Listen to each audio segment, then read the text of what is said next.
नमस्कार दोस्तों, एक बार पुनः स्वागत है आपका अपने चैनल यूट्यूब एक खोज पर। आज का विषय आधुनिक हिंदी कविता छायावादोत्तर। छायावादोत्तर से आशा है छायावाद के पश्चात के काव्य कृतियां और उनके संदर्भ में उनकी प्रवृत्तियां हम इस वीडियो में और इस विषय में समझेंगे। तो आते हैं इसके पाठ्यक्रम पर। तो दोस्तों मैं आपको पहले ही क्लियर कर दूं कि इस पाठ्यक्रम में प्रमुखतः 4 यूनिट है, जिसमें से हम प्रत्येक यूनिट के एक-एक कवि को इस वीडियो में समझेंगे। क्यों समझेंगे उसको भी समझ लेते हैं, क्योंकि जब मैं पीवाईक्यू को देखता हूँ, उसे एनालाइज करता हूँ, तो मुझे पता चलता है कि प्रमुखतः अगर हम 4 यूनिट में से 4 कवि कर लेते हैं तो हमारा हो जाता है। क्यों? क्योंकि अथवा में आते हैं प्रश्न। जैसे हम देखें, मैं प्रथम यूनिट में से जो हमारे पहले ही कवि हैं नागार्जुन, इनको पढ़ेंगे। क्यों पढ़ेंगे? क्योंकि अगर आप देखें तो इन्हीं की कविता है सिंदूर तिलकित भाल। उसी से एक सप्रश्न व्याख्या है और उसी से एक प्रश्न भी है, जिसे आप यहाँ पर देख सकते हैं।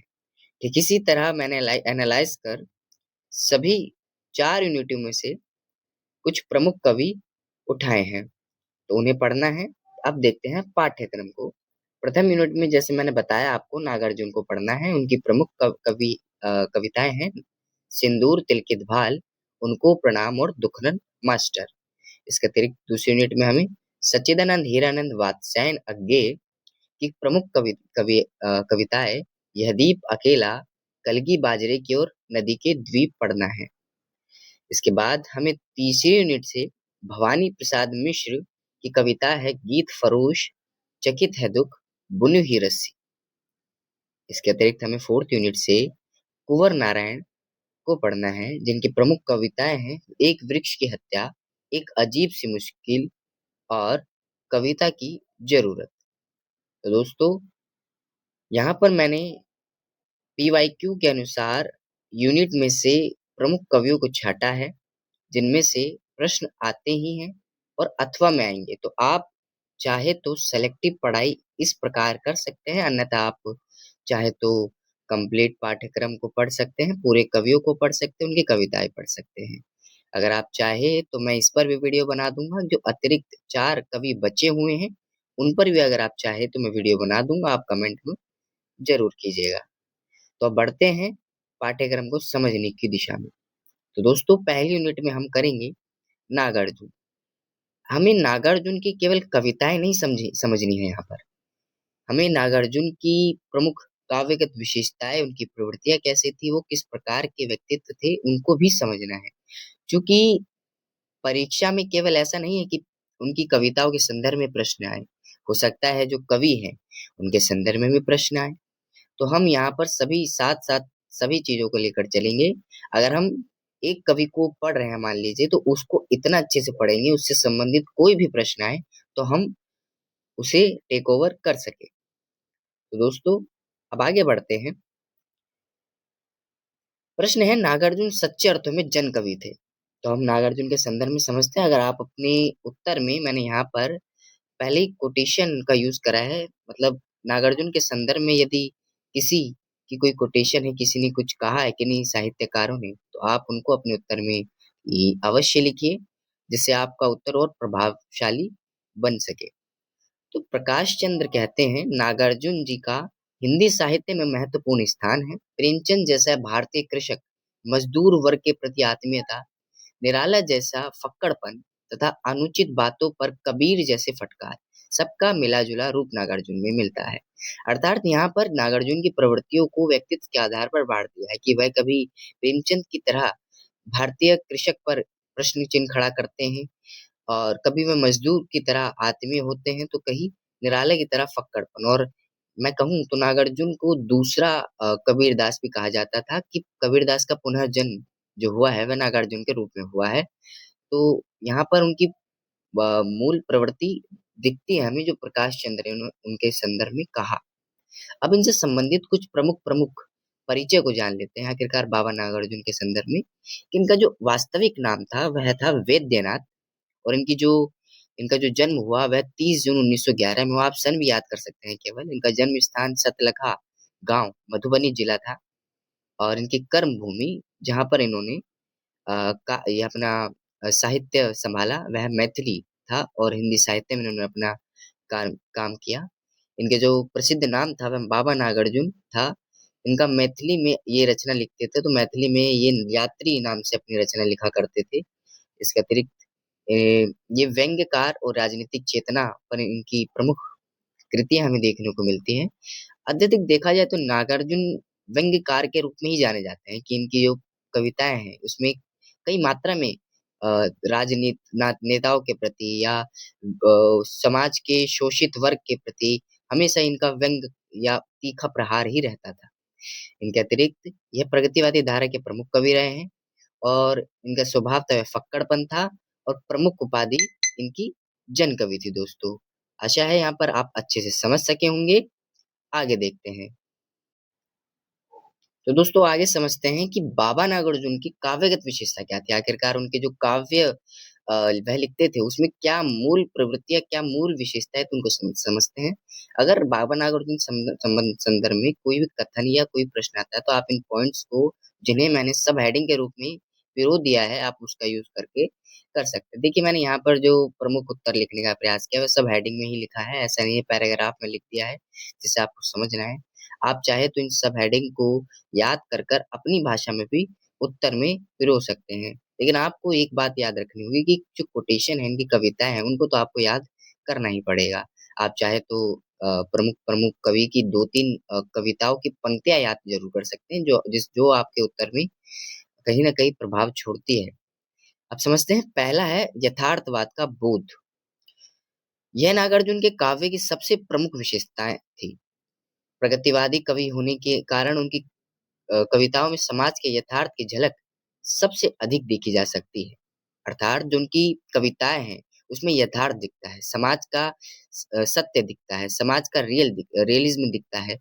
ये सभी जो मूल प्रवृत्तियां थी इन नागार्जुन की कविताओं में दिखती थी। जो उनकी एक कविता है अ, उनकी कविता है उसमें से एक पंक्ति है उसको पढ़ते हैं दोस्तों की। कई दिनों तक चूल्हा रोया, चक्की रही उदास, कई दिनों तक कानी कुतिया सोई उनके पास, कई दिनों तक लगी भीत पर छिपकलियों की गश्त, कई दिनों तक चूल्हों की भी हालत रही शिकस्त, चूहों की भी हालत रही शिकस्त।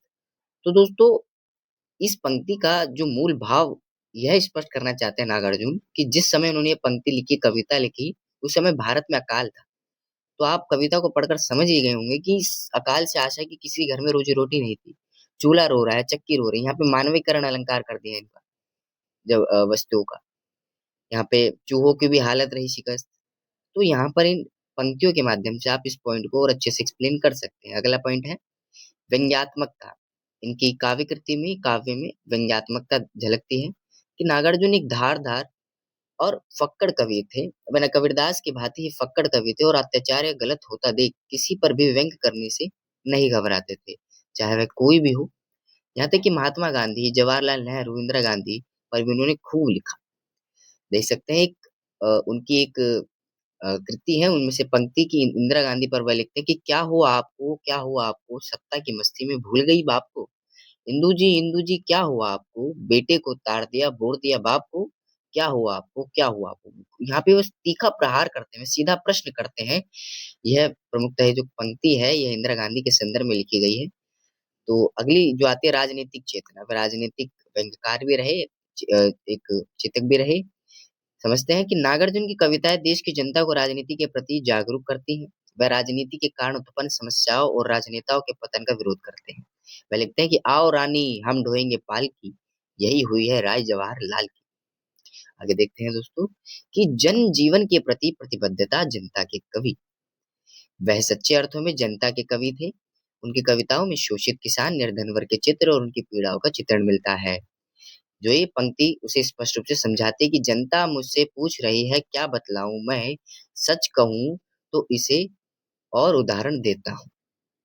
तो यहाँ से वह स्पष्ट होती है बात कि वे जन जीवन के कवि रहे हैं बेसिकली।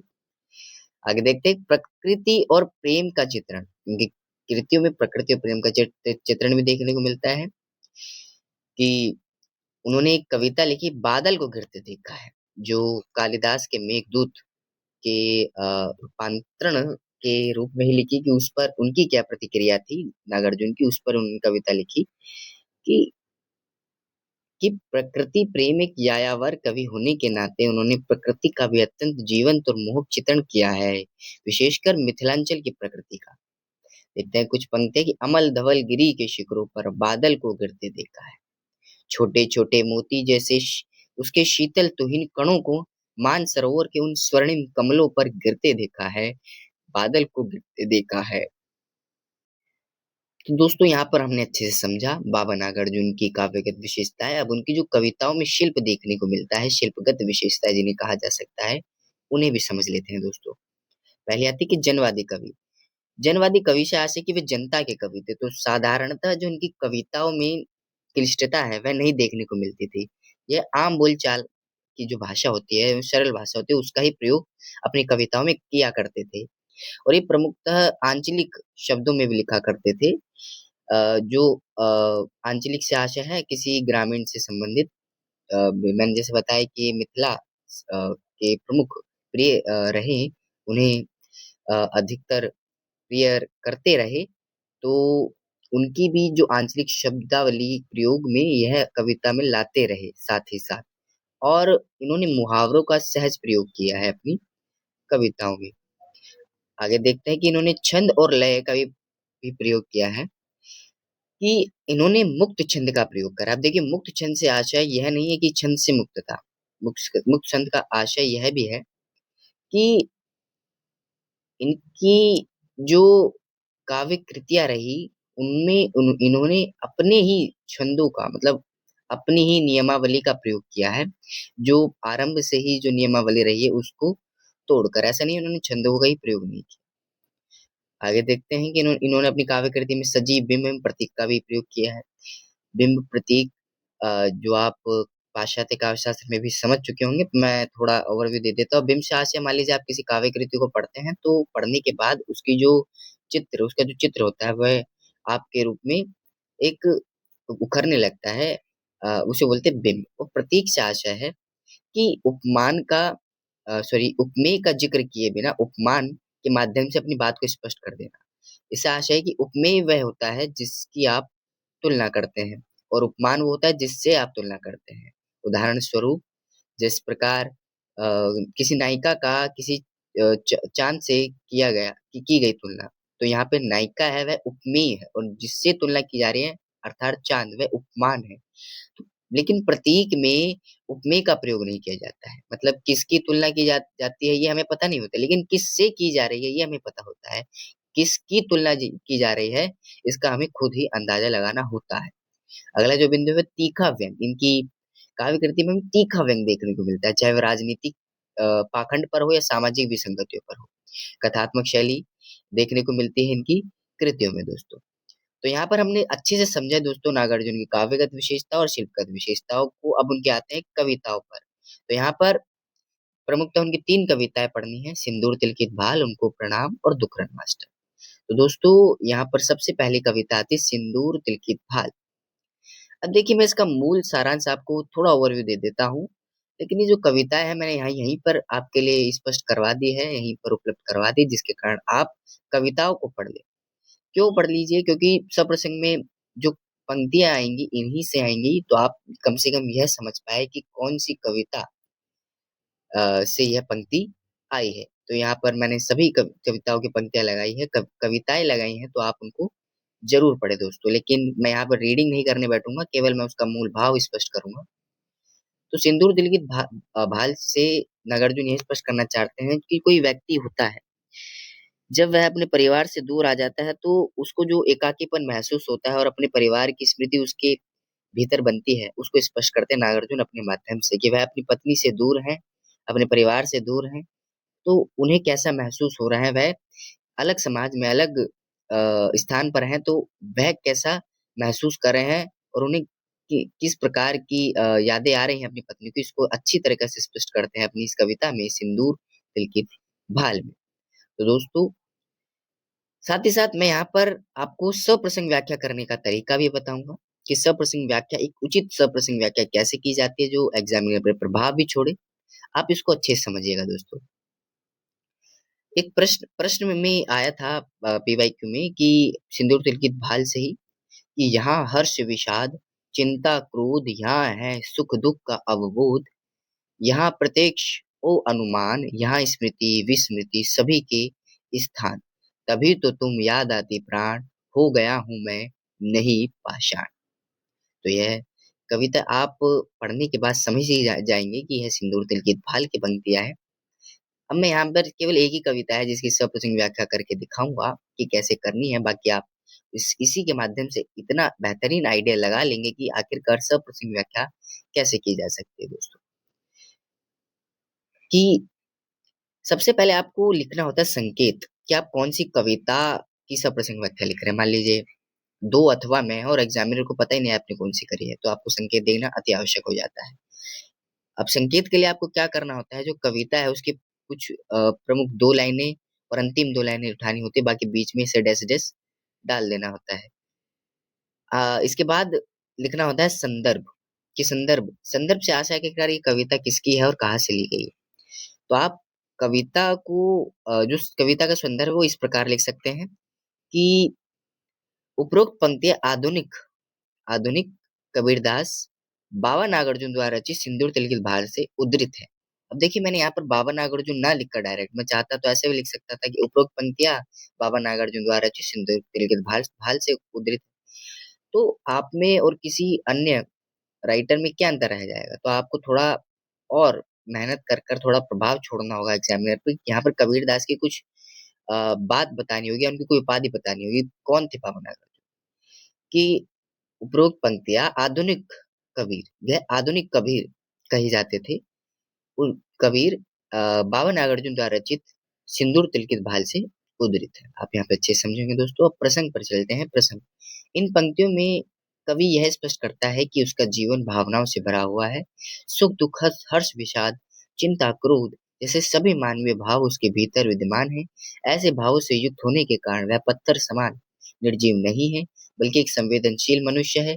इसी संवेदनशीलता के कारण उसे अपनी प्रिय की बार बार याद आती है। कहने का आशय कि आप प्रसंग में वह पंक्तियां लिखते हैं पंक्ति की जो उसका मूल है, बिल्कुल संक्षिप्त में, बिल्कुल संक्षिप्त। प्रसंग आप जितना छोटा हो सके उतना लिखे, 3 से 4 लाइन में आप निपटा दे, उसे बोलते हैं प्रसंग। अब व्याख्या में आप जितना चाहे उतना लिख सकते हैं, क्योंकि ज्यादा नंबर व्याख्या के रहते हैं। लेकिन मैंने यहाँ पर अच्छे से स्पष्ट नहीं किया व्याख्या को, लेकिन आप एग्जाम में अच्छे से स्पष्ट कीजिएगा व्याख्या को। व्याख्या है कि कवि कहता है कि उसके जीवन में हर्ष और विषाद, चिंता और क्रोध, सुख और दुख सभी संभावनाएं मौजूद है। वह प्रत्यक्ष अनुभव भी करता है और अनुमान के आधार पर भी सोचता है। उसके मन में स्मृति और विस्मृति दोनों का स्थान है। इन्हीं मानवीय अनुभूतियों और संवेदनाओं के कारण उसकी प्राण प्रिय उसे बार बार याद आती है। कवि यह भी स्पष्ट करता है कि वह पाषाण नहीं है, मतलब पत्थर नहीं हुआ है अभी, बल्कि एक जीवित संवेदनशील और भावनाओं से भरा हुआ मनुष्य है। यही मानवीय भावनाएं उसके प्रेम को सजीव बनाते भी है दोस्तों। अब इसमें अगला जो बिंदु आता है विशेषता आते हैं। विशेषता में दो पक्ष होते हैं दोस्तों, एक होता है भाव पक्ष, एक तो कला पक्ष। भाव पक्ष आशा क्या है, उसमें मूल मूल भाव क्या लिखा है उसे पंक्तियों में लिखना, मतलब बिल्कुल पॉइंट्स में लिखना, बिल्कुल की पॉइंट्स।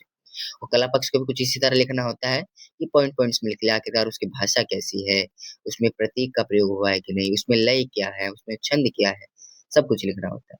तो देखते तो इसका भाव पक्ष कि मानवीय संवेदनाओं का सशक्त चित्रण है, इसमें प्रेम और आत्मीयता की गहरी अभिव्यक्ति है। कवि का आत्म स्वीकार है और भावनात्मक गहराई और सरलता है दोस्तों। अगला देखते हैं कला पक्ष। सरल सहज और बोलचाल की भाषा है, भावानुकूल शब्द चयन है, सूचीकरण शैली है से प्रभावित है और मुक्त छंद का स्वाभाविक प्रयोग भी है, प्रतीकात्मक प्रयोग है, पाषाण से संवेदनहीनता का संकेत भी है दोस्तों। आशा है आप यहाँ पे सब व्याख्या को अच्छे समझे होंगे। अब इसकी देखते हैं मूल सारांश को। आखिरकार मूल सारांश क्या हो सकता है, अर्थात सिंदूर तिल की भाल में मूल मूल क्या बात है। अगर मान लीजिए इनसे संबंधित कोई भी प्रश्न आता है तो आप इनके सिर्फ की पॉइंट्स को, इनको मैंने जो लिखा है इनको याद कर लीजिएगा। आप बाकी अपनी लैंग्वेज में उसको एक्सप्लेन करके आ जाइएगा, और इन हो सके तो इन पंक्तियों को जरूर याद कीजिएगा, क्योंकि पंक्तियां तो याद करनी ही चाहिए। देखते हैं पहला एकांत परिस्थिति और विरह। कवि यहाँ पर एकांत महसूस कर रहे हैं। कवि घोर निर्जन परिस्थिति में अकेला पड़ गया है। एक एकांत में उसे अपनी प्रेयसी का सबसे अधिक याद आती है। प्रिय का सिंदूर तिलकित भाल उसके लिए प्रेम और जीवन का प्रतीक बन जाता है। प्रमुख पंक्ति देखते हैं, घोर निर्जन में परिस्थिति ने दिया है डाल, याद आता है तुम्हारा सिंदूर तिलकित भाल। जो शीर्षक भी है दोस्तों, मनुष्य का सामाजिक और भावात्मक स्वरूप। कवि बताता है कि कोई भी व्यक्ति समाज के बिना नहीं रह सकता। हर मनुष्य के सहयोग, सहवास और अपनापन चाहिए। अकेले जीवन को वह शून्य में टकराती सांस जैसा मानता है दोस्तों। अगला है कवि की चेतनशील संवेदना। मैं पाषाण नहीं हूँ। कवि स्वयं को निर्जीव पत्थर नहीं बल्कि संवेदनशील मनुष्य मानता है। उसके भीतर सुख दुख, हर्ष विषाद, चिंता क्रोध जैसी भावनाएं हैं। स्मृति और विस्मृति दोनों में प्रिय की छवि बनी रही रहती है। इसकी प्रमुख पंक्तियां देखते हैं दोस्तों, हो गया है, हो गया हूँ मैं नहीं पाषाण, यहाँ हर विषाद चिंता क्रोध, यहाँ है सुख दुख का अवबोध। अगले देखते हैं दोस्तों पंक्ति, समाज प्रकृति और लोगों के प्रति कृतज्ञता। कवि उन लोगों को धन्य मानता है जिन्होंने उसे अन्न, स्नेह और आश्रय दिया है। वह स्वीकार करता है कि समाज का ऋण वह कभी चुका नहीं सकता। समाज और प्रकृति के बिना जीवन संभव नहीं है। पंक्तियां, धन्य वह जिनकी उपज के भाग अन्न पानी और भाजी साग, विपुल उनका ऋण सदा सकता न मैं दशमांश। धन्य वह जन वही धन्य समाज। आप देख सकते हैं दोस्तों। अब यहाँ पर दोस्तों हमने अच्छे से समझा इसके मूल सारांश को। अब हम समझते हैं आखिरकार इनकी जो कविता है यह है सिंदूर तिलकित भाल, इसकी शिल्पगत क्या विशेषता है, आखिरकार इनमें शिल्प की क्या विशेषता है। तो पहला मुक्त छंद का प्रयोग करा है, जैसा मैंने आपको स्पष्ट करा ऊपर। मुक्त छंद वो नहीं है जो आप समझ रहे हैं। कविता मुक्त छंद में रचित है। इसमें तुक मात्रा या यति का कोई बंधन भी नहीं है। भावों की स्वाभाविक अभिव्यक्ति स्वतंत्र रूप से झलकती भी है। जैसे पंक्ति लेते, कौन चाहेगा कि उसका शून्य में टकराए यह उच्छ्वास। आपने जो ऊपर पंक्तियां याद की हो मूल सारांश में से, उनमें से भी उन्हीं पंक्तियों को आप इन शिल्पगत विशेषताओं में पिरो सकते हैं। हो सकता है आप चाहे तो ऐसा कर सकते हैं, आवश्यक नहीं है कि आप सभी पंक्तियां याद करें। संवादात्मक और प्रश्नात्मक शैली। कवि ने प्रश्नों के माध्यम से अपने विचार प्रकट किए हैं। यह शैली कविता को प्रभावशाली और जीवंत बनाती है। पाठक भी आत्मचिंतन के लिए बाध्य होता है। कौन है वह व्यक्ति जिसको चाहिए न समाज?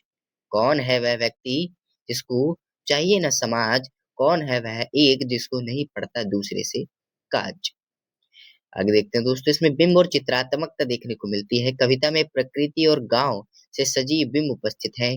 पाठक के मन में ग्रामीण जीवन के स्पष्ट चित्र उभरते हैं। दृश्यात्मक कविता को प्रभावशाली बनाती है। उदाहरण पंक्ति देखते हैं दोस्तों, याद आती लीचियां वे आम। अब यहाँ पे कवि हर चीजों को याद कर रहा है, उनकी जो गांव से संबंधित चीजें हैं, चाहे वह कोई खाने की चीज हो या चाहे वह समाज हो, वहाँ का वातावरण क्यों ना हो। याद आती लीचियां वह व्यायाम, याद आते धाम धान, याद आते कमल कुमुदनी और कालम खान। दोस्तों अगली बिंदु को समझते हैं कि भावात्मक और संवेदनशील भाषा का प्रयोग किया गया है। भाषा सरल सहज और भावों से परिपूर्ण है। मानवीय संवेदनाएं गहराई से अभिव्यक्त हुई है। प्रेम विरह पीड़ा और स्मृति का सशक्त चित्रण है। इनका उदाहरण देखते हैं दोस्तों, यहाँ हर्ष विषाद चिंता क्रोध, यहाँ है सुख दुख का अवबोध। आशा है यहाँ पर आप अच्छे से इसके शिल्पगत विशेषताओं को अच्छे से समझे होंगे।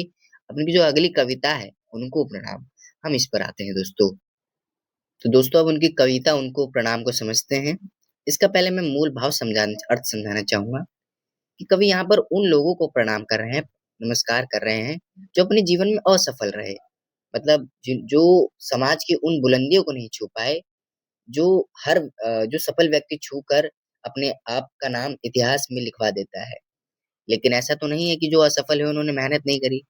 हो सकता है कि उनका कभी लक साथ ना दिया हो, तो कभी यहाँ पर उनको भी प्रणाम करते हैं, उनका भी सम्मान कर रहे हैं। तो अगर मैं देखूँ तो यहाँ पर मैंने भी कविता लगा दी, आप इनका इस कविता को अवश्य पढ़ें। मैं यहाँ पर रीड करने नहीं बैठूंगा, मैं पुनः दोहरा देता हूँ। आप इस कविता को अवश्य पढ़ें ताकि आप सप्रसंग व्याख्या को अच्छे से समझ पाए कि कौन सी पंक्ति किस कविता से आई है। अब देखिए इस कविता से संबंधित एक प्रश्न भी था कि उनको प्रणाम कविता की मूल संवेदना। देखते हैं दोस्तों कि पहली बात है कि संघर्ष लेकिन असफल व्यक्तियों को भी प्रति श्रद्धा।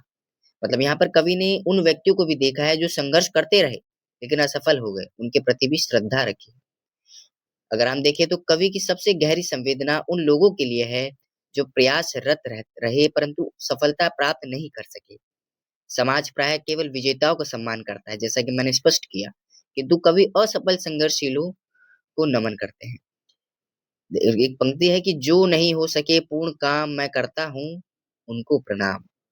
जो अपने जीवन में काम नहीं कर सके, जो चाहते थे वे करना, तो तब भी कोई बात नहीं, नहीं कर सके तो मैं उनको भी प्रणाम करता हूँ। यहाँ पर एक मोटिवेशन सा दे रहे हैं।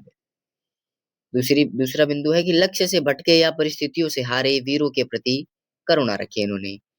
कि कुछ लोग सही उद्देश्य लेकर चले किंतु परिस्थितियों, मानसिक कुंठा या समय के अभाव में लक्ष्य से भटक गए। कवि उन्हें दोषी नहीं मानता, बल्कि कवि करुणा से उन्हें देखता है। इनकी एक पंक्ति है, कुछ कुंठित और कुछ लक्ष्य भ्रष्ट, जिनके अभिमंत्रित तीर हुए, रण की समाप्ति के पहले ही जो वीर रिक्त तूणीर हुए।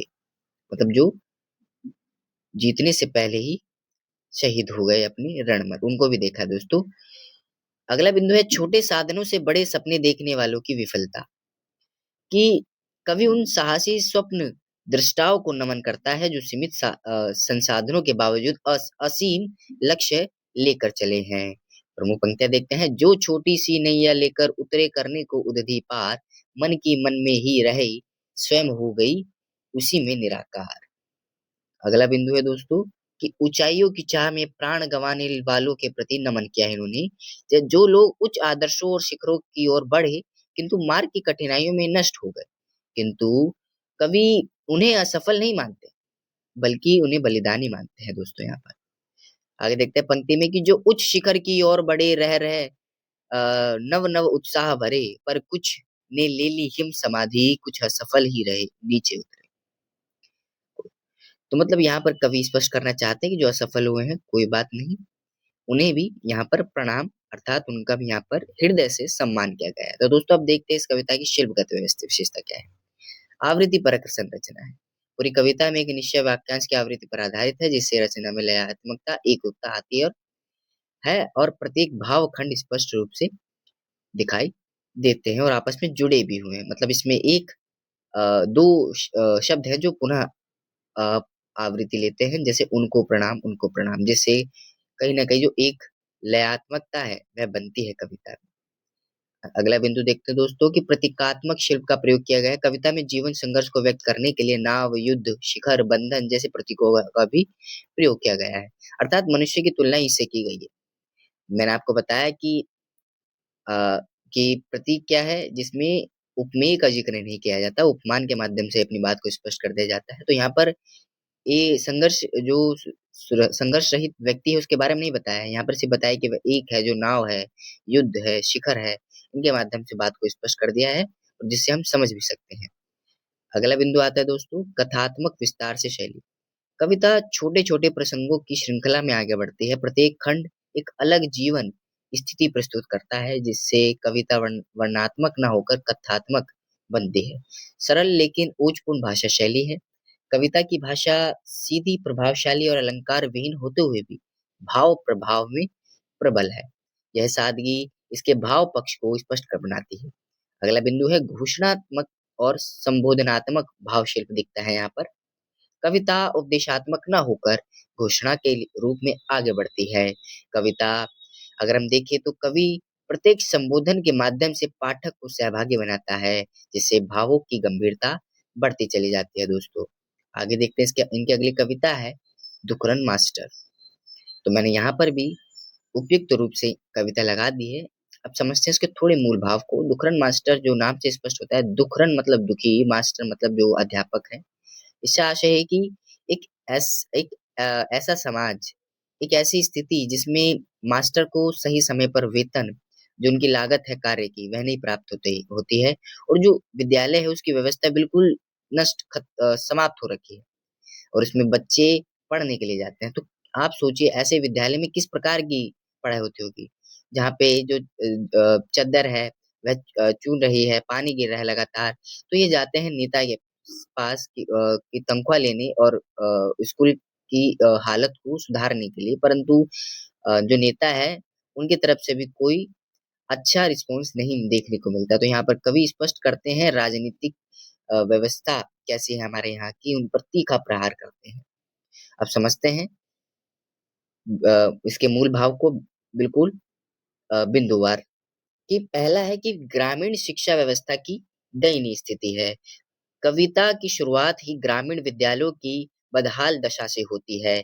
जर्जर भवन, टूटी छत, फटी दीवारें और संसाधनों का अभाव शिक्षा व्यवस्था की उपेक्षा को दर्शाता है। मास्टर को बच्चों को पढ़ाने के साथ साथ अभावों और मारपीट की पीड़ा भी सहनी पड़ती है। घुन खाए शातिरों पर की बारह खड़ी विधाता बाजे। अर्थात मतलब स्कूल की इतनी दयनीय हालत हो चुकी है कि मास्टर अब बिल्कुल इरिटेट हो चुका है। बच्चे इधर-उधर चिल्ला रहे हैं। अब मास्टर ऐसा नहीं कि उनको पढ़ाना नहीं चाहता है। इरिटेट हो चुका है कि स्कूल की व्यवस्था खराब है, एक तो वेतन नहीं आ रहा है और बच्चे थोड़ा मतलब अनुशासनहीन हैं। तो यहाँ पर क्या है थोड़ा 2-3 तमाचे का लगा ही दे रहा है वो बच्चों पर। जैसे आम विद्यालय में लगाया भी जाता है।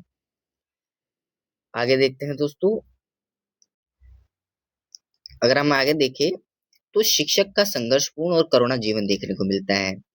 कि दुखरन मास्टर का जीवन गरीबी, अपमान और जिम्मेदारियों से भरा है। वह सीमित साधनों में भी आदम के साँचे गूँथने का प्रयास करते हैं, जो शिक्षक के कर्तव्य बोध को दर्शाता है। उनका संघर्ष व्यक्तिगत न होकर सामाजिक है। प्रमुख पंक्तियाँ देखते हैं, दुखरन मास्टर गढ़ते हैं किसी तरह आदम के साँचे। अगला बिंदु है सत्ता और समाज के बीच गहरी दूरी है। शिक्षा मंत्री का आगमन शानो, शौकत, सुरक्षा और दिखावे से भरा है। मंत्री का व्यवहार जनता और शिक्षक दोनों से असंवेदनशील है। तंबू में जाना और मास्टर की अनदेखी सत्ता के अहंकार को उजागर करना। यह राजनीति पर तीखा प्रहार है। और हम पंक्ति देखते तंबू में घुस गए मिनिस्टर मास्टर पर कुछ दया न आई। आगे देखते हैं लोकतंत्र में आम आदमी का अपमान। मास्टर को फाटक पर सैनिकों द्वारा रोका जाना लोकतंत्र की खोखली सच्चाई दिखाता है। जनता का सेवक होने का दावा केवल भाषणों तक सीमित है। शिक्षक जैसे सम्मानित वर्ग का भी अपमान होना व्यवस्था की विडंबना ही तो है और क्या है। पंक्ति देखते हैं हम फौजी हैं, नहीं समझता क्या होता है शिक्षक सेवक। आगे देखते हैं दोस्तों, व्यंग्यात्मक विरोध और नैतिक साहस। मास्टर द्वारा लिखा गया विरोध पत्र कविता का वैचारिक केंद्र है। इसमें सत्ता की स्वार्थपरकता और आदर्शहीनता और शिक्षा के प्रति उदासीनता पर तीखा व्यंग्य है। व्यक्तिगत स्मृतियों के माध्यम से मंत्री के नैतिक पतन को उजागर की भी किया गया है। इसकी प्रमुख पंक्तियां देखते हैं दोस्तों कि ताम झाम थे प्रजातंत्र के, लटका था सामंती ताला। आगे देखते हैं, इसकी अब शिल्पगत विशेषता को देखते हैं कि पहली यथार्थवाद शिल्प। इसमें पूरा यथार्थ है, पूरी यथार्थवादी स्थिति दिखाई कि राजनेता कैसा होता है, जो शिक्षक होता है, गुरु होता है, वो इतनी मेहनत करता है, जो बच्चों को माँझने का कार्य करता है, उनको बनाने का काम करता है, उसकी क्या दयनीय स्थिति होती है। इन सभी का बिल्कुल यथार्थ वर्णन देखने को मिलता है दोस्तों। आगे कथात्मक संरचना है इसमें कि पूरी कविता एक कथा की तरह आगे बढ़ती है। घटनाएँ क्रमबद्ध रूप से आती है। हालाँकि है एक कविता लेकिन एक कथात्मक संरचना मतलब ऐसे लगता है कि कोई कथा चल रही है आँखों-आँखों।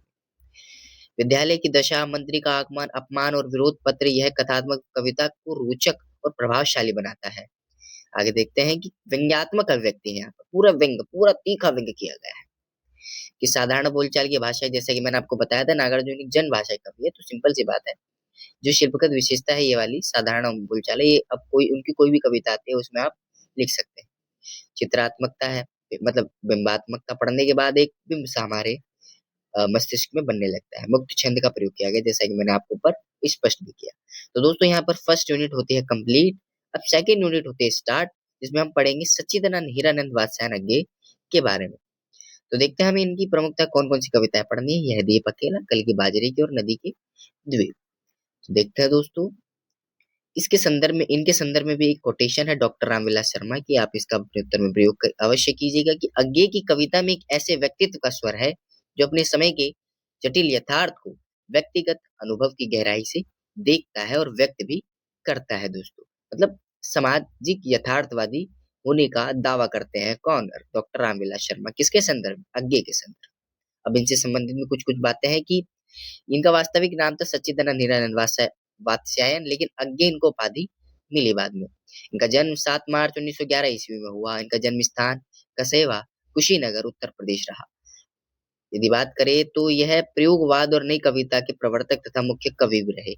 प्रवर्तन हिंदी में तार सप्तक की इन्होंने रचना करी। इन्होंने प्रमुखतः तार सप्तक लिखे। तो यदि आपको तार सप्तक नहीं पता है तो मैं बता देता हूँ। तार सप्तक से आशय है कि कुछ उस काल के ऐसे कवियों को उसमें संजो देना उस रचना में जो समाज पर अपना गहरा प्रभाव छोड़ते हैं। तो उन्होंने ऐसे कुछ प्रमुख कवियों को इसमें डाला। अ, किन्होंने? अज्ञे ने। अब इनकी काव्यगत विशेषता को देखते हैं। इनकी जो कविता है प्रयोगवाद और नवीन काव्य दृष्टि से झलकती है कि अज्ञे प्रयोगवाद के प्रवर्तक माने जाते हैं। उन्होंने परंपरागत भाव शैली और शिल्प से हटकर नए काव्य प्रयोग किए हैं। कविता को आत्मानुभूति और बौद्धिक सजगता से जोड़ा गया है। इसका एक उदाहरण देख सकते हैं। नदी के द्वीप हैं हम, जो धार के साथ भी आते हैं और धार से अलग भी। अगले देखते हैं दोस्तों कि व्यक्तिवाद और आत्म संवेदना। उनकी कविता में व्यक्ति केंद्र में है, आत्म संघर्ष करता है, अकेलापन है, बौद्धिक द्वंद्व है और आंतरिक पीड़ा का सशस्त्र चित्रण में मिलता है। एक पंक्ति देखते हैं। मैंने कहा मैं अकेला हूँ, भीड़ ने कहा यह भी एक अपराध है। अगले देखते हैं प्रकृति बोध का दार्शनिक रूप देखने को मिलता है कि आगे की प्रकृति चित्रण शैली प्रतीकात्मक है और दार्शनिक भी है। प्रकृति के माध्यम से जीवन सत्य और अस्तित्व की व्याख्या करते हैं। अगर मैं बात करूं अज्ञे जो अ, सिगमंड फ्राइड रहे उनसे बहुत प्रभावित रहे। सिगमंड फ्राइड कौन थे? जिन्होंने जो एक प्रमुख मनोविश्लेषणवादी रहे पाश्चात्य के। आपने पाश्चात्य काव्य शास्त्र अगर यदि पढ़ा हो तो उसमें सिगमंड फ्राइड के बारे में अवश्य पढ़ा होगा। तो उनसे अत्यधिक प्रभावित थे और ये मनोविश्लेषणवादी होने के साथ साथ एक दार्शनिक सोच भी रखते थे। आगे देखते हैं। अ, यदि मैं बताऊं तो इसके संदर्भ में इनकी पंक्ति थी कि शाख से टूटकर गिरा हुआ पत्ता फिर भी वृक्ष का इतिहास होता है। आगे इनकी पंक्ति बिंदु देखते हैं कि प्रतीक और बिंब की योजना देखने को मिलती है। उनकी कविता प्रतीक और सघन बिंबों से युक्त है। प्रतीक उनके काव्य को गहराई और बहुअर्थता प्रदान करता है। सीढ़ियां चढ़ते हुए हर पायदान पर एक नया प्रश्न खड़ा था। कितनी अनोखी बात करी है। अगला है कि बौद्धिकता और दार्शनिक चिंतन, ये चेतना। आज्ञे की कविता विचार प्रधान है। अस्तित्ववाद, स्वतंत्रता और मानव चेतना का दार्शनिक विश्लेषण देखने को मिलता है। उदाहरण देखिए। स्वतंत्रता कोई निश्चित स्थिति नहीं, एक निरंतर प्रक्रिया है। नवीन भाषा और मुक्त छंद। उनकी भाषा संस्कृत निष्ठ होते हुए भी आधुनिक है। मुक्त छंद का प्रभावी प्रयोग किया गया है। उदाहरण देखें तो शब्द जब बोझ बन जाए तो मौन ही सबसे सटीक अभिव्यक्ति होती है। अब यहाँ से आप उनकी मूल प्रवृत्तियों को तो अच्छे से समझ गए हैं। अब उनकी कविताओं पर आते हैं तो पहले हमें उनकी कविता पढ़नी है यह दीप अकेला। और है कि कलगी बाजरे की और है नदी के द्वीप। तो दोस्तों इनकी पहली कविता पर आते हैं जो है यह दीप अकेला। मैंने यहाँ पर उनकी कविता को लिख दिया है। मैं दोबारा बता देता हूँ कि मैं रीड नहीं करूंगा। इसका मूल भावार्थ आपके सामने अवश्य स्पष्ट करूंगा कि यह दीप अकेला चास है। एक दीपक है मान लीजिए, और यहाँ पे कई सारे दीपक हैं कतार में लगे हुए हैं। तो मुझे ये स्पष्ट करिए करिए कि आपको ये अकेला दीपक अच्छा लगेगा कि एक कतार में एक पंक्तिबद्ध लगे हुए दीपक अच्छे लगेंगे। सामान्य सी बात है। जो पंक्तिबद्ध जो दीपक रखे हुए ये आपको अच्छे और सुंदर लगेंगे। एक अकेला दीपक जलता हुआ इतना अच्छा नहीं लगेगा। तो ठीक इसी प्रकार यहाँ पर एक उदाहरण लेते हैं यहाँ पर गेम का कि मान लीजिए एक दीपक है जो अपने आप में बहुत प्रतिभा रखता है, बहुत बहुत ही प्रतिभाशाली है, बहुत कौटिल्य है। आपने यदि टी.एस. एलियट के परंपरा और निर्वैयक्तिक प्रज्ञा को समझा हो, तो आपको ये अच्छे से समझ आएगा कि परंपरा और निर्वैयक्तिक प्रज्ञा, इससे आशय कि एक इंडिविजुअल पर्सन है, एक इंसान है जिसमें बहुत टैलेंट है, बहुत प्रतिभा है, लेकिन वह समाज से कोसों दूर है, परंपरा से कोसों दूर है। तो वह अपना विकास भी नहीं कर पाएगा और ना ही समाज का उसके ना आने से विकास जो होता वह नहीं हो पाएगा। तो यहाँ पर दो लोगों का नुकसान है, एक समाज का और एक उस व्यक्ति का। तो यहाँ पर स्पष्ट करते हैं कवि आगे कि यह दीप अकेला है, यह दीप अकेला है, स्नेह भरा है, मतलब इसमें बहुत प्रतिभा है, बहुत टैलेंट है। इसको भी पंक्ति को दे दो, इसको भी समाज को दे दो, इसको भी परंपरा को दे दो, जिससे न केवल परंपरा का फायदा होगा, बल्कि ये जो दीप है, ये अकेला जल रहा है, इसका भी फायदा होगा, जो कहीं न कहीं समाज को और इसको भी लाभ पहुँचाएगा। यह इसका मूल भाव था। अब इस पर आते हैं दोस्तों। व्यक्ति की अस्मिता और एकाकीपन, एकाकी चेतना, अस्मिता मतलब पहचान, कि जो व्यक्ति है उसकी पहचान, और एकाकी चेतना की क्या भावना है। कविता का दीप एकाकी व्यक्ति का प्रतीक है। यहाँ पर प्रतीकात्मकता का प्रयोग किया गया है कि जो दीपक है वह एक प्रतीक है, जिसको हमें समझना है कि यह व्यक्ति का प्रतीक है। जैसे कि मैंने आपको प्रतीक के बारे में ऊपर स्पष्ट भी किया दोस्तों, कि कविता का दीप एकाकी व्यक्ति का प्रतीक है जो भीड़ से अलग अपनी पहचान बनाए रखता है। यह एकाकीपन कमजोरी नहीं, बल्कि आत्मिक दृढ़ता और स्वाभिमान का संकेत भी है। कवि दिखाते हैं कि व्यक्ति अकेला होकर भी अपने भीतर पूर्ण है। एक पंक्ति है, यह दीप अकेला इसलिए भरा है मदमाता, गर्भ भरा है मदमाता इसको भी पंक्ति को दे। आगे देखते हैं कि सृजनशील व्यक्ति का दायित्व बोध। दीप उस रचनात्मक व्यक्ति का प्रतीक है जो समाज को गीत, मोती, आग और प्रकाश देता है। कवि प्रश्न के माध्यम से यह स्पष्ट करते हैं कि यदि यह व्यक्ति न हो तो सृजन कौन करेगा। यहाँ व्यक्ति की अनिवार्यता रेखांकित होती हुई दिखाई देती है दोस्तों। अब इसकी पंक्ति देख लेते हैं कि यह जन है गाता गीत, जिन्हें फिर कौन और कौन गाएगा, यह मोती सच्चे फिर कौन कृति लाएगा दोस्तों। आगे देखते हैं कि आत्मबल, साहस और यहाँ पर कहीं ना कहीं जो जिजीविषा है वो भी देखने को मिलती है। कविता में व्यक्ति को अंकुर कहा गया है, जो धरती फोड़कर सूर्य की ओर बढ़ता है। यह बिंब व्यक्ति की निर्भीकता, संघर्षशीलता और जीवन आकांक्षा को दर्शाता है। व्यक्ति कठिन परिस्थितियों से डरता नहीं, बल्कि उन्हें चीर कर आगे भी बढ़ता है। यह अंकुर फोड़ धरा को रवि को ताकता निर्भय, मतलब यहाँ पर उसकी तारीफ की गई है व्यक्ति प्रज्ञा की। जो इंडिविजुअल टैलेंट है उसमें बहुत टैलेंट है। एक बिंब लिया गया है कि जिस प्रकार एक अंकुरित पुष्प होता है, पौधा होता है, वह जमीन को फाड़ कर सूर्य को ताकता है निर्भीक, बिल्कुल नहीं डरता है। ठीक इसी प्रकार वो व्यक्ति की प्रज्ञा, जो इंडिविजुअल व्यक्ति है दीपक है, उसमें बहुत प्रतिभा है। इसका प्रयोग वह भले के लिए कर सकता है। अगला है कि आत्म विसर्जन और अहंकार का रूपांतरण, कि कवि व्यक्ति के मैं को संकीर्ण अहंकार नहीं, बल्कि सृजन में विलीन होने वाला आत्मबोध मानते हैं। यह मैं समाज और मानवता के लिए स्वयं को अर्पित करता है। यहाँ आत्मत्याग को उच्च मानवीय मूल्य के रूप में प्रस्तुत किया गया है। पंक्ति देखिए तो यह अद्वितीय, यह मेरा, यह मैं स्वयं विसर्जित। आगे देखते हैं कि जीवन तत्वों का प्रतीकात्मक विस्तार। आप अवश्य ही इन जो सब हेडिंग है इनको अच्छे से याद कर लीजिएगा। आप इन सब हेडिंग के माध्यम से अपनी भाषा में भी अच्छे समझकर एक्सप्लेनेशन अपने उत्तर में दे सकते हैं। मधु, गोरस, समिधा जैसे प्रतीकों से व्यक्ति को जीवनदायी शक्ति के रूप में चित्रित भी किया गया है। व्यक्ति समय की मौन साधना का संचित फल है। वह समाज के लिए पोषण, ऊर्जा और चेतना प्रदान करता है। पंक्ति देखते हैं कि यह मधु है, स्वयं काल की मोना का युग संचय, यह गोरस जीवन कामधेनु का अमृत पूत है। आगे देखते हैं हम इसकी शिल्पगत विशेषता को दोस्तों। तो दोस्तों यह दीप अकेला की अगर हम देखें शिल्पगत विशेषता, तो इसमें प्रतीकात्मकता है, जैसे कि मैंने आपको स्पष्ट भी कर करा। इसमें बिंबात्मकता है, पढ़ने के बाद एक चित्र सा मस्तिष्क में उभरने लगता है। मुक्त छंद का प्रयोग किया गया है और आवृत्ति का पुनः प्रयोग भी है, कि यह दीप अकेला, यह दीप अकेला, इस शब्द की पुनः आवृत्ति होती है, जिससे लय और तुक बना रहता है कविता में। अब अगली कविता आती है दोस्तों कल की बाजरे की, जिसके लिए मैंने आपके लिए यहीं पर कविता लगा दी। आप इसे अवश्य पढ़िएगा ताकि आप सप्रसंग व्याख्या को समझ सके कि किससे आई है। अब इसके मूल भाव को देखते हैं कि परंपरागत उपमानों की अस्वीकृति की गई है। अगर मैं आपको बताऊं कल की बाजरे की, तो यहाँ पर जो कवि है अपनी नायिका की या समाज की उस चीज की तुलना पुरातन से चलती आ रही उस चीज से नहीं करते हैं। उदाहरण के लिए मान लीजिए कोई नायक है, नायिका की यदि तुलना करता है तो बेसिकली किस चांद से कर देगा। उसके जो होठ है उसको कभी कभी कमल बता देगा। पूरा जो नक्शिक वर्णन होता है जो पहले के रीतिकालीन कवि किया करते थे। लेकिन यहाँ पर कवि उन चीजों को नहीं देख रहा है। यहाँ पर कवि ने जो पुराने उपमान है, जैसे कि मैंने बताया जिससे तुलना की जाती है, उसकी अस्वीकृति कर दी है। अब यहाँ पे कवि नायिका की तुलना चंद्रमा के स्थान पर कलगी बाजरे की करता है। आप समझते होंगे बाजरे का अर्थ है जो बाजरा होता है, और कलगी मतलब उसका दाना। तो मतलब इस चीज से तुलना करता है कवि, किसकी, नायिका की या समाज के उन चीजों की जो पहले पुरातन से चलते आ रहे थे।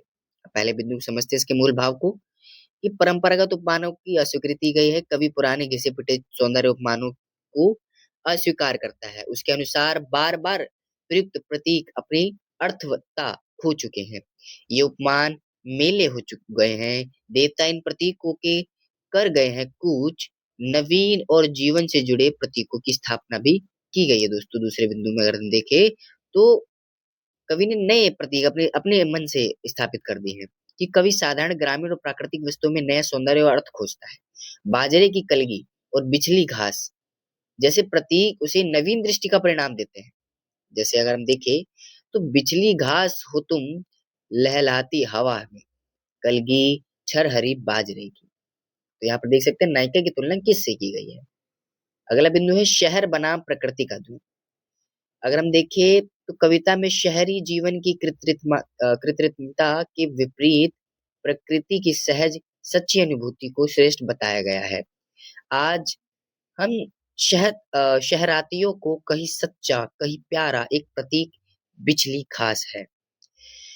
चौथा बिंदु है प्रेम का सहज निजी और गहरा स्वरूप।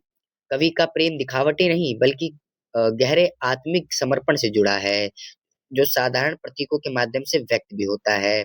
अगर हम देखें तो किस जगह गहरे बांध से किस प्यार से मैं कह रहा हूँ। पांचवा बिंदु है कि एकांत समर्पण और अस्तित्व बोध। प्रकृति के इन प्रतीकों को देखकर कवि को सृष्टि के विस्तार में स्वयं का अस्तित्व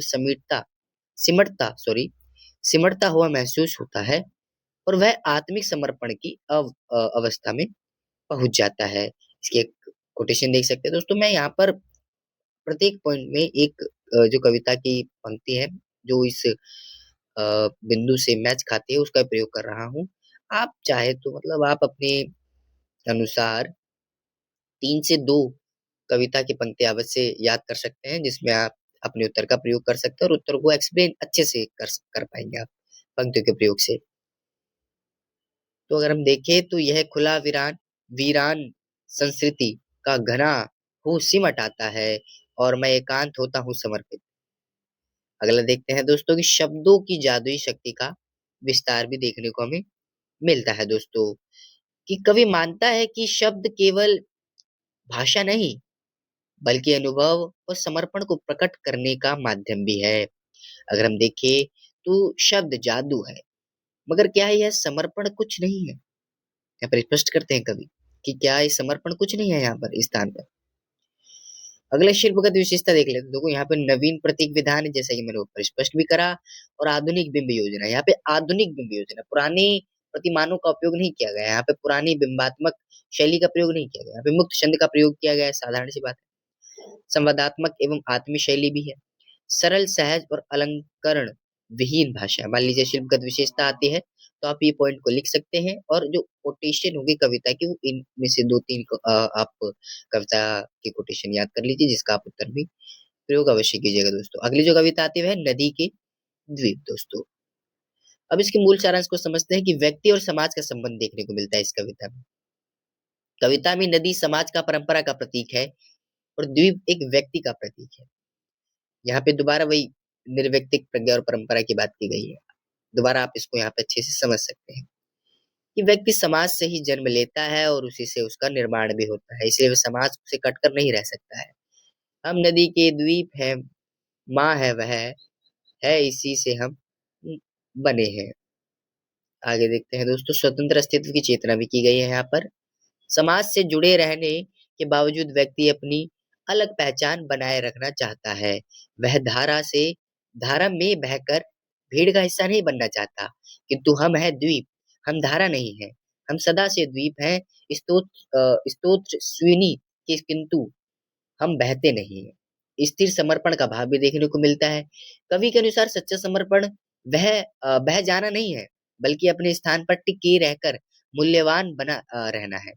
यह स्थिरता व्यक्ति के वैचारिक दृढ़ता को दर्शाती है। स्थिर समर्पण है हमारा, क्योंकि बहना रेत होना होता है। तो यहाँ पे कितनी विशिष्ट बात की गई है। पहचान और अस्तित्व की रक्षा की गई है। धारा में बहने का अर्थ है अपनी पहचान खो देना। मतलब यहाँ पर धारा से आशय है यथास्थितिवाद को न अपनाकर कविता अ, अलग ही अपनी धारणा बताई। यथास्थितिवाद का मतलब जो मिल रहा है उसको स्वीकार ना करते, उसमें प्रश्न खोजना, उसमें अपना मस्तिष्क का यूज़ करना। तो यहाँ पर बह नहीं रहा है कवि, यहाँ पर खुद की मस्तिष्क का प्रयोग कर रहा है कि हम बहेंगे तो रहेंगे ही नहीं, रेत बनकर हम सलील को तनिक गंदला ही करेंगे। आगे देखते हैं, संघर्ष, विनाश और पुनर्निर्माण की आशा। यदि परिस्थितियां विकट हो और व्यक्ति टूट भी जाए तो भी वह निराश नहीं होता। वह विश्वास करता है कि विनाश के बाद भी नया व्यक्तित्व फिर आकार ले सकता है दोस्तों। आगे देखते हैं, इसकी इनकी पंक्ति है, उसी में रेत होकर फिर छिनेंगे, हम जाए हम जाएंगे, हम जमेंगे, हम कहीं, फिर भी खड़ा होगा नए व्यक्तित्व का आकार। आगे देखते हैं दोस्तों, शिल्पगत विशेषता। वही बात है, यहाँ पर वही शिल्पगत विशेषता प्रयोग कर सकते हैं, लेकिन कुछ ज्यादा खास चेंज नहीं है कि प्रतीकात्मक शिल्प है, मुक्त छंद का प्रयोग है, आधुनिक बिंब योजना है, संवादात्मक एवं आत्मीय शैली है, दार्शनिक विचार परकता अभिव्यक्ति देखने को मिलती है और सरल, सहज और प्रभावशाली भाषा का प्रयोग है दोस्तों। आशा आप यहाँ पर अच्छे से समझे होंगे। अब बढ़ते हैं यूनिट 3 की तरफ। तो दोस्तों, तीसरी यूनिट में हमें पढ़ना है भवानी प्रसाद मिश्र की प्रमुख कविताओं को और उनके संदर्भ में। गीत फरोश, चकित है धूप और बुनी हुई रस्सी दोस्तों। सबसे पहले हम समझते हैं भवानी प्रसाद मिश्र को। इनके संदर्भ में भी हजारी प्रसाद द्विवेदी की कोटेशन है कि भवानी प्रसाद मिश्र की रचनाओं में भारतीय जीवन की सहज करुणा और आत्मीय स्वाभाविक रूप से प्रवाहित होती है। अगर हम देखें तो ये हजारी प्रसाद द्विवेदी की एक रचना हिंदी साहित्यिक भूमिका, जो राज कमल प्रकाशन द्वारा प्रकाशित है, से ली गई पंक्ति है। तो यह एक ऑथेंटिकेशन लग जाता है आपकी कोटेशन पर, अगर आप इन चीजों का प्रयोग करते हैं अपने उत्तर में दोस्तों। अब देखते हैं भवानी प्रसाद मिश्र के प्रमुख परिचय को, कि छायावादोत्तर हिंदी कविता के प्रमुख कवि रहे हैं ये। और इनका जन्म जो हुआ 29 मार्च 1913 में होशंगाबाद मध्य प्रदेश में हुआ। सरल, सहज और बोलचाल की भाषा के लिए प्रसिद्ध है और अज्ञे द्वारा संपादित जो दूसरा तार सप्तक है उसमें ये सम्मिलित भी है। अब इसकी काव्यगत विशेषता को देख इनकी काव्यगत विशेषता को देखते हैं, कि सहजता और सादगी।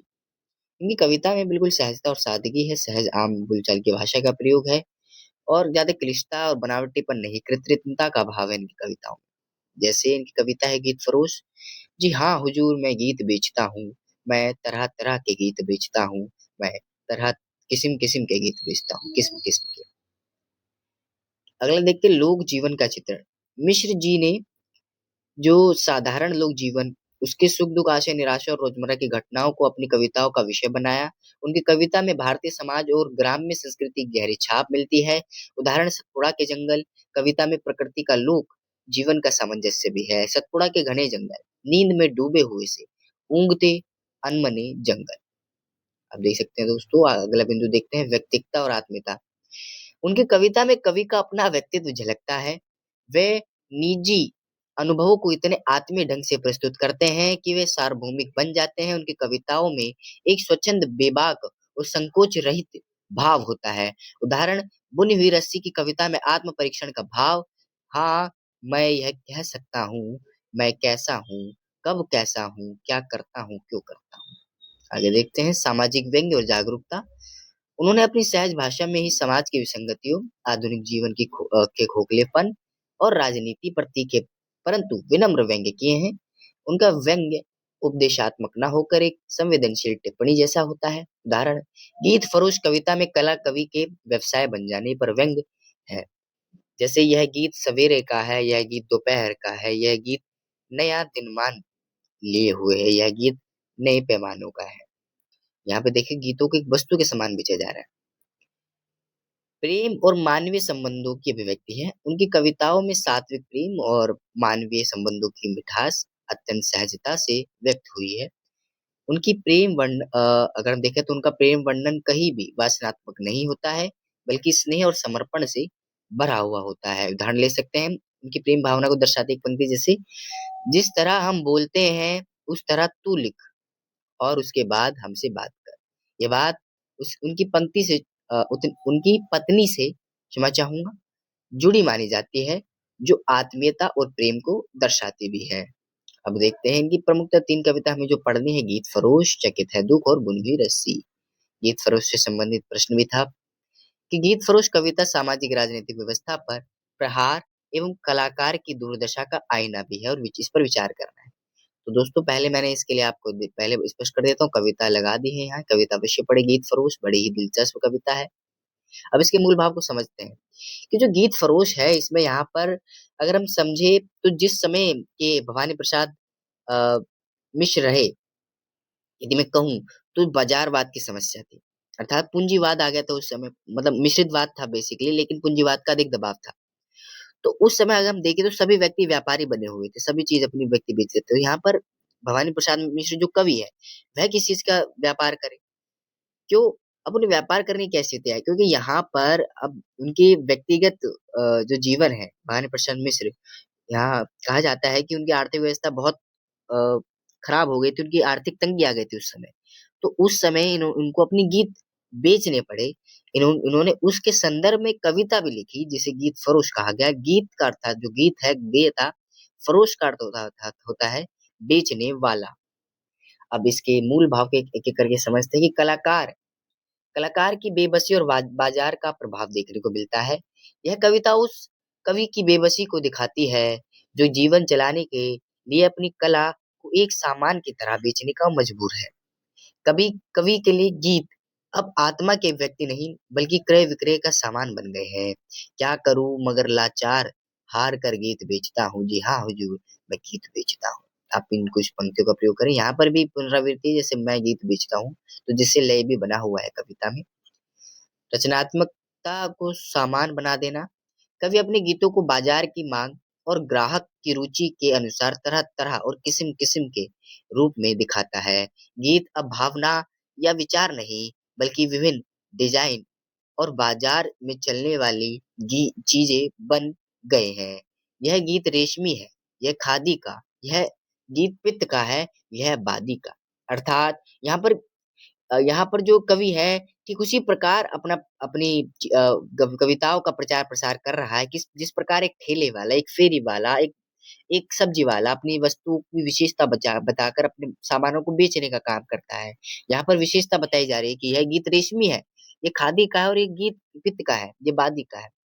तो यहाँ पर देख सकते हैं उसकी उनकी दयनीय स्थिति को। अगला बिंदु है समाज की अजीब स्थिति पर भी कटाक्ष किया गया है। कवि समाज की उस चाल पर तीखा परंतु नम्र कटाक्ष करता है जहाँ लोगों ने अपनी नैतिकता तक बेच दी। इसलिए गीतों को बेचना कोई खड़ी बात नहीं है।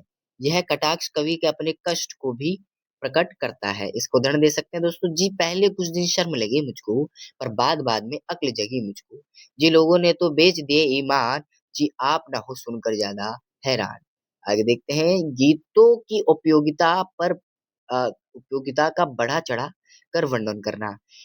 कवि अपने गीतों को बेचने के लिए उनके कला मूल्य की बजाय उनकी झूठी उपयोगिता का बखान करता है। वह बताता है कि गीत मनोरंजन, दुख दूर करने, यहाँ तक कि दवाई के रूप में भी काम कर सकते हैं। यहाँ पे देखो दोबारा प्रचार कर रहा है कि यह गीत सख्त दर्द भुलाएगा, यह गीत पिया को पास बुलाएगा, यह गीत भुवाली की है हवा हुजूर, यह गीत भुवाली की है हवा हुजूर, यह गीत तपेदी की दवा है हुजूर। आप यहाँ पे समझ सकते हैं बेबसी अ, कवि की। कविता के अंत में कवि मान लेता है कि गीत बेचना पाप है, लेकिन जीवन जीने की लाचारी उसे यह करने पर विवश करती है। अंत में मान भी लेता है कवि, लेकिन अपने आप में दोबारा बोलता है कि विवशता है मेरी। यह कवि के आदर्शवादी मन और कठोर सच्चाई के बीच के टकराव को दर्शाते भी है। ग्राहक की मर्जी, समझ चाहूंगा ये मिस प्रिंटिंग के लिए, ग्राहक की मर्जी अच्छा जाता हूँ। ग्राहक या बेहतर जाकर पूछ आइए आप, है गीत बेचना वैसे बिल्कुल पाप। अब इसकी शिल्पगत विशेषता देखते हैं दोस्तों। पहला बोलचाल की सरल भाषा है, नाटकीय और संवादात्मकता है इसमें, मुक्त छंद का प्रयोग किया गया है, और अगर देखें तो व्यंग्यात्मकता और विडंबनापूर्ण स्वर भी है, और आंतरिक लय और गयता का भी उपयोग किया गया है। अब इनकी जो अगली कविता है चकित है दुख। चकित है दुख बड़ी संक्षिप्त कविता, आप इसको अवश्य पढ़िएगा। अब मैं सीधा इसके जो मूल भाव है, मूल संवेदना, उस पर आता हूँ। स्मृति, संचय और वर्तमान बेचैनी का द्वंद है। कवि के पास जीवन में प्राप्त प्रेम, स्नेह और सुंदर स्मृतियों का भंडार है।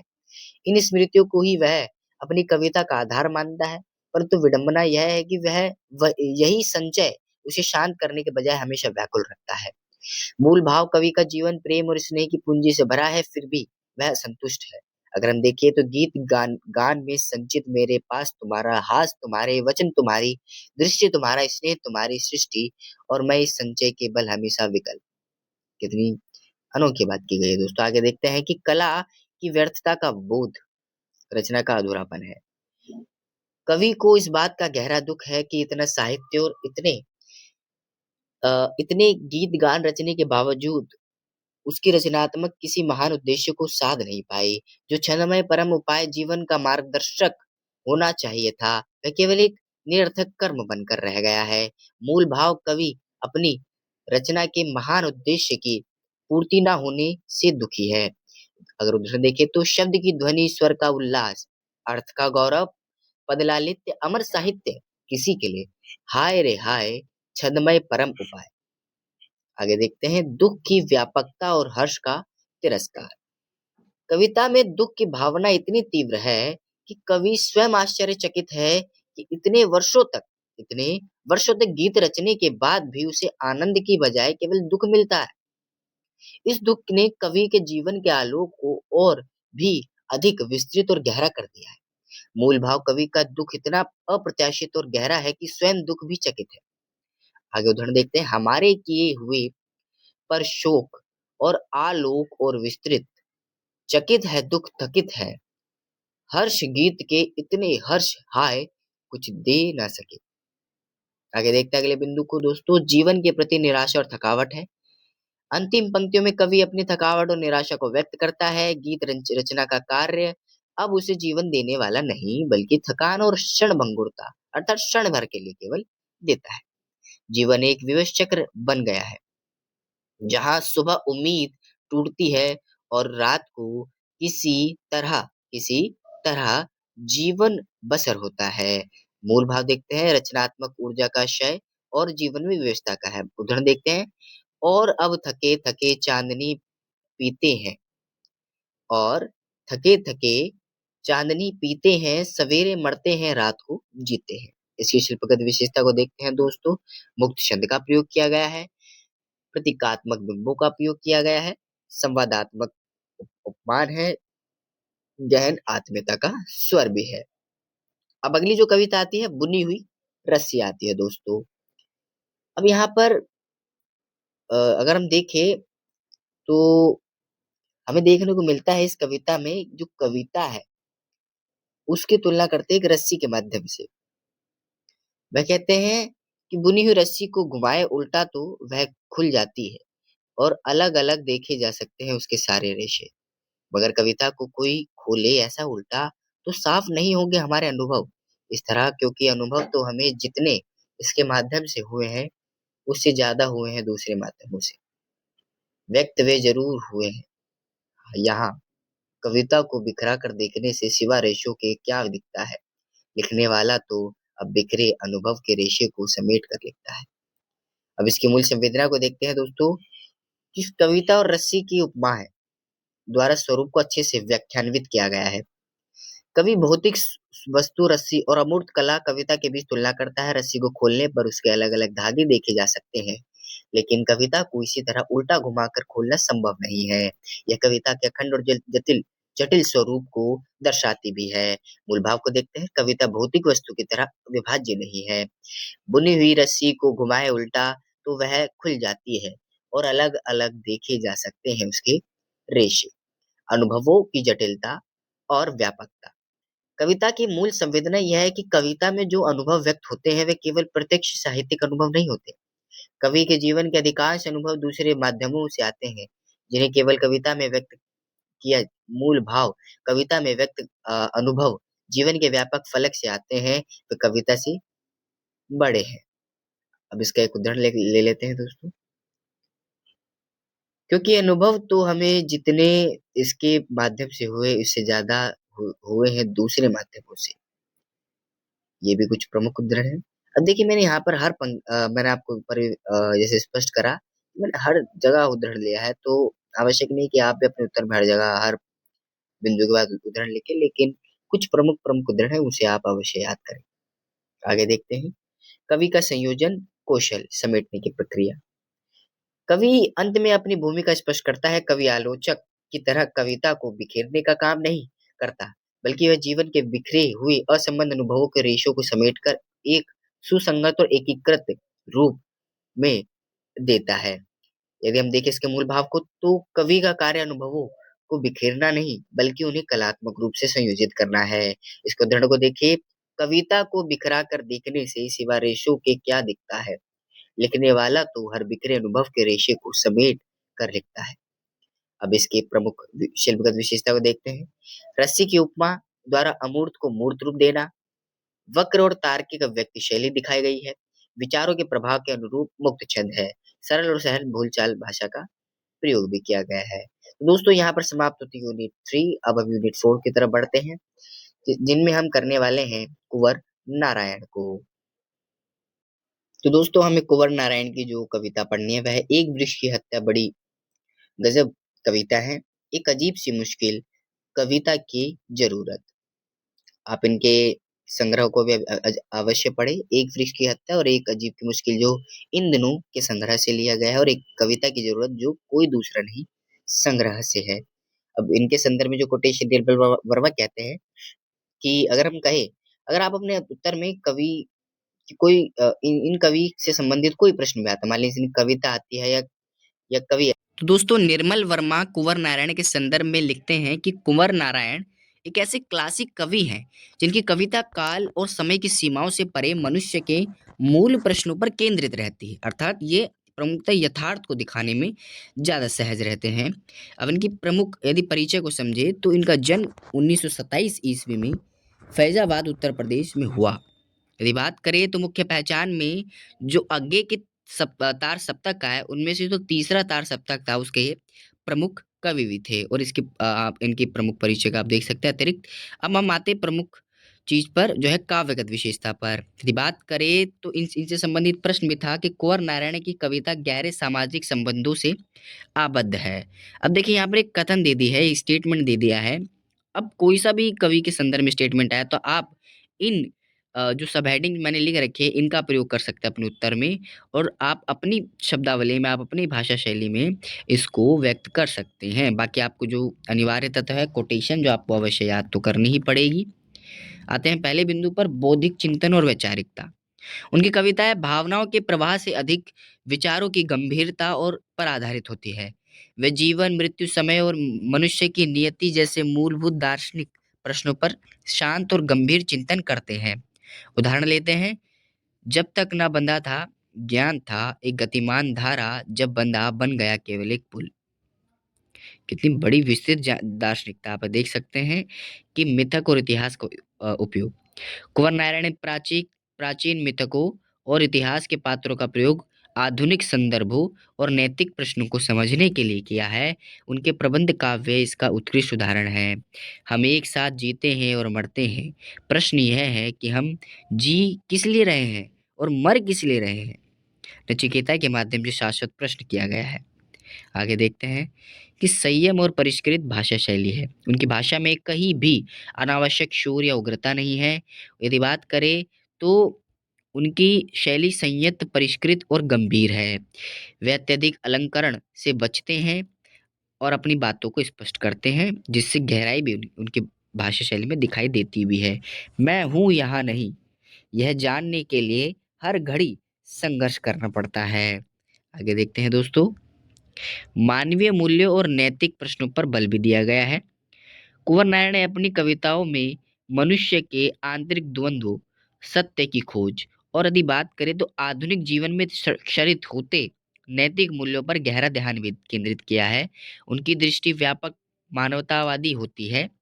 उदाहरण ले तो, उन्हें नहीं लगता कि वे बदल गए हैं, बदला है तो सिर्फ जमाना बदला है, और जमाना बदले बदले बदलने में उनका कोई हाथ नहीं है। आगे देखते हैं कि छंद और लय का उपयोग है, सादा उपयोग किया गया है। यद्यपि यदि बात करें तो उनकी अधिकांश कविताएं मुक्त छंद में हैं, फिर भी उनमें विचारों के अनुरूप एक सधी हुई आंतरिक लय और प्रवाह होता है। यह लय उनकी बौद्धिकता को कविता के रूप में बांधे रखती है। उदाहरण लेते हैं, समय एक ऐसा पुल है जिसके नीचे से पानी नहीं हम गुजरते हैं। इसकी शिल्पगत विशेषता देखते हैं। बौद्धिकता प्रधान शिल्प, यदि बात करें, बौद्धिकता प्रधान शिल्प विचारों और तर्कों के अभिव्यक्ति पर केंद्रित है। संयत और परिष्कृत भाषा है। मुक्त छंद में अनुशासन देखने को मिलता है और मिथ के प्रतीकों का भी प्रयोग किया है और गद्यवत वाक्य विन्यास भी मिलता है, मतलब कथात्मक। अब हमें इनकी जो कविताएं पढ़नी है प्रमुखतः एक वृक्ष की हत्या, एक अजीब सी मुश्किल और कविता की जरूरत पड़नी है, जिसमें से पहली कविता एक वृक्ष की हत्या हम समझते हैं। यहाँ पर मैंने कविता लगाई है, आप अवश्य पढ़िएगा। मैंने यहाँ पर जो प्रमुख पंक्ति है इसकी ये लगाई है, आप इसे अवश्य पढ़िएगा और याद अवश्य कीजिएगा कि बचाना है नदियों को नाला हो जाने से, हवा को धुआं हो जाने से, खाने को जहर हो जाने से। बचाना है जंगल को मरुस्थल हो जाने से, मनुष्य को जंगल हो जाने से। आप इनका अपने उत्तर में अवश्य प्रयोग कीजिएगा दोस्तों। अब इसके मूल संवेदना पर आते हैं कि मानवीकरण द्वारा प्रकृति के प्रति आत्मीयता। कवि वृक्ष को एक निर्जीव वस्तु के रूप में नहीं देखता, बल्कि उसे परिवार के सदस्य या एक बुजुर्ग चौकीदार के रूप में देखता है, मतलब अपना मानता है। बिल्कुल मानवीकरण अलंकार किया गया। यह मानवीकरण प्रकृति के प्रति कवि की गहरी आत्मीयता और सम्मान को दर्शाता है। आगे इसकी देख सकते हैं। अब की बार अगर हम देखें तो अब की घर लौटा तो देखा वह नहीं था, वही बूढ़ा चौकीदार वृक्ष जो हमेशा मिलता था घर के दरवाजे पर तैनात। यहाँ पर जो वृक्ष है, एक वृक्ष को ऐसी भूमिका में अदा कर दिया कि एक मान लीजिए चौकीदार है आपके घर पे या आपके गांव में, आपके ननिहाल में अवश्य कोई ऐसा प्रिय वृक्ष होगा जिस पे आप झूलते थे, जो आपके हृदय के बिल्कुल समीप होगा। तो ठीक इसी प्रकार कवि के हृदय के समीप भी एक वृक्ष था जिसे एक चौकीदार के रूप में देखते थे कि जब भी घर में घुसते थे तो वो हमेशा हमें ताकता था, हमें देखता था। तो अब वो नहीं है, अब वो कट चुका है। तो यही इंसान ने अपने अ, विकास के लिए जो अंधाधुंध संसाधनों का दोहन किया है उस पर व्यंग्यात्मक टिप्पणी करते हैं हमारे कवि। आगे देखते हैं कि पर्यावरण विनाश और चौकीदार की क्षति। वृक्ष का कटना मात्र एक घटना नहीं है, यह एक चौकन्ने रक्षक का चले जाना है। वृक्ष की मृत्यु कवि को घर और आसपास के वातावरण से असुरक्षित हो जाने का एहसास कराती है। यह आधुनिक युग में तेजी से होते वनोन्मूलन के भयानक परिणामों की ओर संकेत करता है। यदि देखिए इसके मूल भाव को, तो वृक्षों की अनुपस्थिति से उत्पन्न असुरक्षा और क्षति का बोध है। धूप में, बारिश में, गर्मी में, सर्दी में हमेशा चौकन्ना, अपनी खाकी वर्दी में दूर से ही ललकारता कौन। अगले बिंदु को समझिए दोस्तों, व्यापक शत्रु से संरक्षण की चिंता। कवि की चिंता केवल पेड़ के कटने तक सीमित नहीं है, बल्कि यह बहुत व्यापक है। कवि ने शुरू से ही महसूस किया था कि लुटेरों से लेकर देश के दुश्मनों तक कई जानी दुश्मन है। यह वृक्ष घर, शहर और देश तीनों की सुरक्षा का प्रतीक है। मूल भाव छोटे से घर से लेकर बड़े देश तक चारों ओर फैली आशंका और शत्रुता का भाव है। दरअसल शुरू से ही था हमारे अंदेशों में कहीं एक जानी दुश्मन कि घर को बचाना है लुटेरों से, शहर को बचाना है नादेरों से। मानवीय और प्राकृतिक मूल्यों का संरक्षण करता है कविता में कवि। कविता का अंतिम भाग इसकी सबसे महत्वपूर्ण संवेदना है। वृक्ष की हत्या के बाद कवि उन सभी चीजों को बचाने की आवश्यकता महसूस करता है जो मानवीय जीवन और सभ्यता के लिए आवश्यक है। ये चिंता केवल भौतिक पर्यावरण तक सीमित नहीं है, बल्कि मानवीय मूल्यों को बचाने तक आ जाती है। यदि हम देखें तो इसके उदाहरण को, बचाना है नदियों को नाला हो जाने से, हवा को धुआं हो जाने से, बचाना है मनुष्य को जंगल हो जाने से, बचाना है नदियों को नाला हो जाने से, हवा को धुआं हो जाने से। तो दोस्तों यहाँ पर हमने अच्छे से समझा एक वृक्ष, आप अच्छे से इस कविता को अच्छे से समझे होंगे, एक वृक्ष की हत्या को, आशा है। अब अगली कविता पर आते हैं जो है एक अजीब सी मुश्किल। तो दोस्तों इस कविता के संदर्भ में कुछ प्रश्न भी है कि एक अजीब सी मुश्किल कविता का प्रतिपाद्य कीजिए। तो हम करते हैं, आगे समझते हैं। यहाँ पे मैंने कविता लगा दिया, आप अवश्य इसे पढ़िएगा। इसकी मूल संवेदना या प्रतिपाद्य को समझते हैं। घृणा करने की शक्ति का क्षय, विफलता। कवि का सबसे बड़ा संकट यह है कि वह जिन समूहों या व्यक्तियों से घृणा करना चाहता है, उसके भीतर की नफ़रत कर सकने की ताकत कम हो जाती है। अगर हम करें तो घृणा करने का प्रयास बार-बार विफल हो जाता है, क्योंकि बीच में कोई न कोई ऐसा महान व्यक्तित्व आ जाता है, जो प्रेम और सम्मान का भाव जगाता है। अर्थात कहने से आशय यहाँ पे कवि कहते हैं कि जिससे मैं घृणा करता हूँ, मैं नहीं कर पा रहा हूँ, क्योंकि उस समाज से या मतलब जिससे भी मैं घृणा करता हूँ, उससे ऐसा कोई महान व्यक्तित्व मेरे सामने आ जाता है, जो मुझे घृणा करने से रोक देता है। अगर हम देखें तो आगे आगे इनकी शुरुआत की पंक्तियों में आप समझ जाएँगे। दिनों-दिन मैं मतलब मेरी भरपूर नफ़रत कर सकने की ताकत दिनों-दिन क्षीण पड़ती जा रही। अंग्रेज़ी से नफ़रत करता हूँ तो मुझे जो शेक्सपियर हैं अंग्रेज़ी साहित्य के प्रमुख कवि वह याद आने लग जाते हैं। मुसलमानों से नफ़रत करता हूँ तो गालिब आकर मुझे रोक देते हैं। अगर सिखों से नफ़रत करूँ तो सिखों के लिए जो गुरु नानक है वह सामने आ जाते हैं। तो यहाँ पर नफ़रत करने से जो प्रमुख व्यक्ति हैं वह इन्हें रोक देते हैं। अब आगे देखते हैं कि सांस्कृतिक महापुरुषों का बंधन भी है, जो दार्ता की दीवार को दर्शाता है।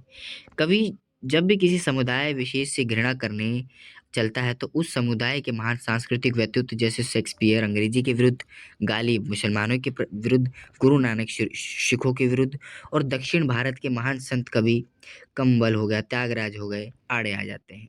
ये महापुरुष देश काल और धर्म की सीमाओं से ऊपर उठकर कवि के मन को सम्मान और अपनापन से भर देते हैं। मतलब कहने का आशय है कि समस्त राष्ट्र एक है। अगर देखिए जिन्होंने 2 सदी क्षमा चाहूँगा 2 सदी हम पर राज किया, तो शेक्सपियर आड़े आ जाते हैं, तो सामने गालिब आकर खड़े हो जाते हैं। तो इन प्रमुख बातों से स्पष्ट होता है कि वह किसी से घृणा नहीं कर पा रहे हैं। व्यक्तिगत प्रतिशोध का प्रेम में परिवर्तन। यह व्यवस्था केवल सांस्कृतिक नहीं बल्कि व्यक्तिगत स्तर पर भी है। जिस प्रेमिका ने एक कवि को धोखा दिया, उसे प्रतिशोध की इच्छा होने पर भी वह जब मिलती है तो मित्र, माँ या बहन के रूप में, जिससे कवि प्रेम का घुट पीकर रह जाता है। यह व्यक्तिगत द्वेष पर भी स्नेह और रिश्तों की पवित्रता की जीत है। देखिए तो पंक्ति मिल जाए तो उसका खून कर दूँ, मिलती भी है, मगर कभी मित्र, कभी माँ, कभी बहन की तरह, तो प्यार का घूँट पीकर रह जाता हूँ।